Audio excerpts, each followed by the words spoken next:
اس طرح کے حالات ہوں گے، کوئی رشتہ کسی دوسرے رشتوں کو پہچانے گا بھی نہیں، ہر شخص ہر ایک کو اپنی پڑی ہوگی ذاتی طور۔ انبیاء بھی کہہ رہے ہوں گے اللہ میری جان بچ جائے، یہ حالات ہوں گے۔ اللہ کریم نے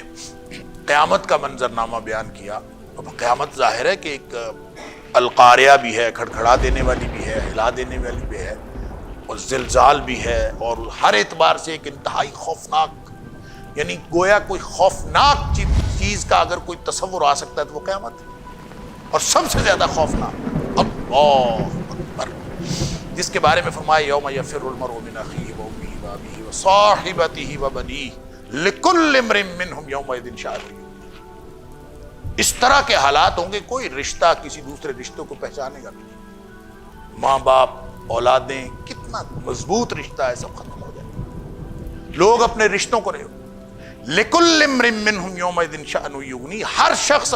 ہر ایک کو اپنی پڑی ہوگی ذاتی طور، جس کو نبی کریم صلی اللہ علیہ وسلم نے فرمایا لوگ رب نفسی کہہ رہے ہیں، انبیاء بھی کہہ رہے ہوں گے اللہ میری جان بچ جائے، یہ حالات ہوں گے۔ اور ان حالات میں اللہ تعالیٰ نے یعنی انتہائی خوفناک حالات میں یہ منظر کشی فرما کے فرمایا وجوہ یومئذ مسفرہ، اس دن کچھ چہرے چمک رہے ہوں، اور صرف چمک نہیں رہے ہوں گے، ضاحکۃ مستبشرہ، خوش ہوں گے اور ہنس رہے ہوں گے۔ سبحان اللہ، یعنی کمال ہو گیا، حالات اس قدر خوفناک ہیں کہ ہر ایک کو اپنی پڑی ہوئی ہے، لیکن اہل ایمان کی صورت کیا ہے کہ وہ تو چہرے وہ تو چمک رہے ہوں گے،